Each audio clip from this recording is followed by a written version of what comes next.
Hi, I'm Michelle.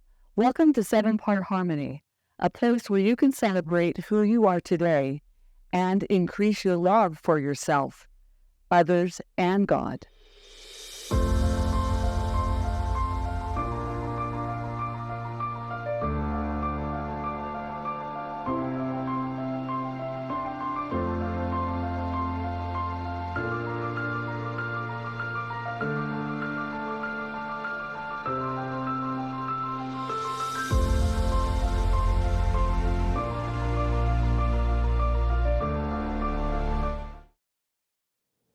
Hi, I'm Michelle with Seven Part Harmony, and today I'm going to tell you a story about a dog catcher and the difference between real authority and false authority. So not long ago, my daughter Laura called me, and she had been out with the missionaries of our church, and they had an investigator that was there. And the investigator was really loving the things that the missionaries were teaching them. They loved the concepts and everything. But when they got to the part where the missionaries asked them if they wanted to be baptized, they said, "Oh, I've already been baptized in my church." And my daughter Laura, she's quick, and she said, "Just a minute, let me tell you a story about my mother." And this is the story that she told them. So when I was a single mom, for some reason I was going to Salt Lake City. I was driving down the freeway, and all of a sudden, lights came on behind me. I was like, oh my gosh, what am I doing? Was I speeding?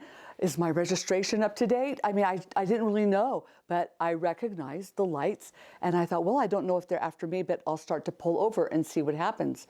So I pulled over one lane, and they followed. And I pulled over another lane, and they followed. And so I pulled off to the side of the road, and they followed and parked behind me with their lights going.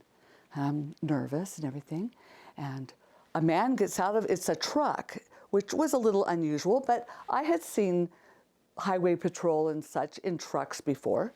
So he came up to my window, and I rolled it down, and in a very authoritative way, although he did not have on a uniform, he said, "May I see your license and registration, please?" Okay. So I reach down, I get my license, and I hand it to him.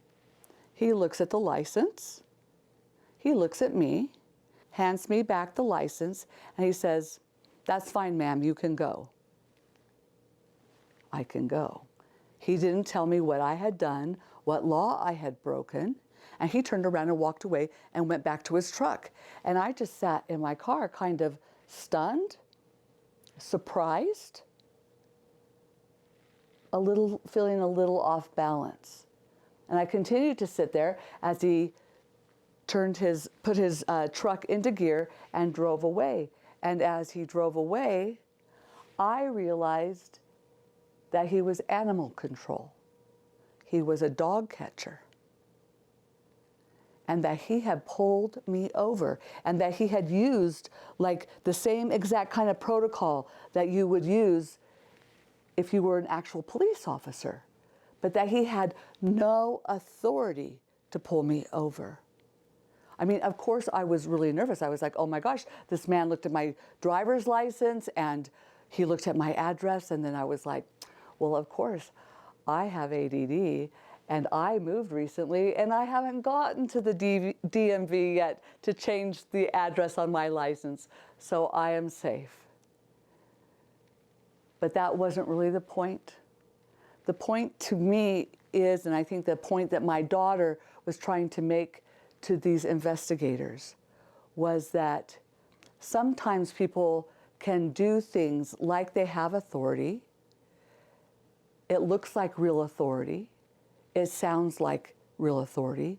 Part of the process may seem like real authority, but where does their authority come from?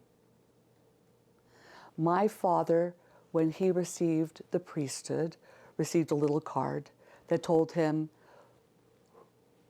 who gave the person the priesthood that ordained him, and who gave him the priesthood, and who gave him the priesthood. And they were able to trace his priesthood authority all the way back to Peter, James, and John.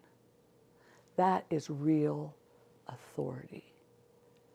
I think it's important in our life to just be cautious and to understand that there is real authority, but that most people, everyone in fact, in some way or another are trying to put themselves in a position of authority or power over others. And that we need to really be careful about what authority we submit our life to. There is real authority amongst mankind. This is part of the system that keeps man moving. We shouldn't be automatically afraid or resistant to authority, but we should be cautious when considering the authenticity of authority that doesn't feel right. We all know who is the greatest authority of all. Talk to God about authority. If others are imposing false authority upon you, pray to God and ask for advice. At the same time, check yourself and stay in your authority lane. I'm Michelle with 7-Part Harmony. I hope you've enjoyed this episode on the dog catcher and false authority. Please join me again for more videos on how to live a more full and harmonious life. Remember that therapy, counseling, and coaching can be vital tools to help you live your best life. Click below for more information on coaching.